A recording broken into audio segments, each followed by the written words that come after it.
ओम प्रकाश राजभर, ज्योति मौर्य क्यों हो रहे हैं एक साथ ट्रोल, किससे किसकी हो रही है तुलना।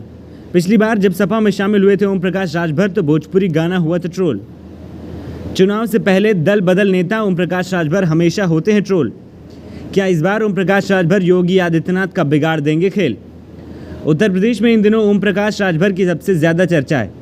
वैसे तो सपा छोड़कर और भी नेता भारतीय जनता पार्टी के साथ गए हैं, लेकिन जितनी चर्चा ओम प्रकाश राजभर की हो रही है उतनी और किसी की नहीं होती। इससे पहले 2022 के चुनाव में जब सपा में शामिल हुए थे ओम प्रकाश राजभर तो भी इसी तरह की चर्चाएं थी। इन चर्चाओं की सबसे बड़ी वजह ओम प्रकाश राजभर के तीखे बयान होते हैं। वो जिस पार्टी को छोड़कर आते हैं और जिससे गठबंधन करते हैं उन दोनों को लेकर कुछ ऐसा हो जाते हैं कि राजभर चर्चाओं का केंद्र बन जाते हैं।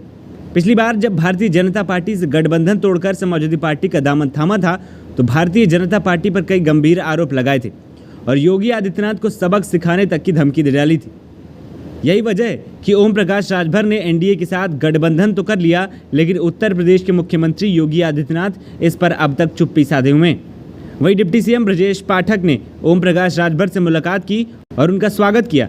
ऐसे में एक बार फिर से ये चर्चा तेज हो गई है कि मुख्तार अंसारी के इशारे पर ओम प्रकाश राजभर ने बीजेपी से गठबंधन किया है और मुख्तार अंसारी के बेटे अब्बास अंसारी अब भारतीय जनता पार्टी के विधायक हो गए। इसी वजह से योगी आदित्यनाथ नाराज नजर आ रहे हैं। तो वहीं दूसरी तरफ चर्चा इस बात की भी है कि ओम प्रकाश राजभर योगी आदित्यनाथ का खेल खत्म कर देंगे और भारतीय जनता पार्टी किसी और को सीएम बना देगी। इस बात की चर्चा इसलिए हुई है क्योंकि ओम प्रकाश राजभर ने इस बात को स्वीकार किया है कि वो भी सीएम बनने के इच्छुक हैं।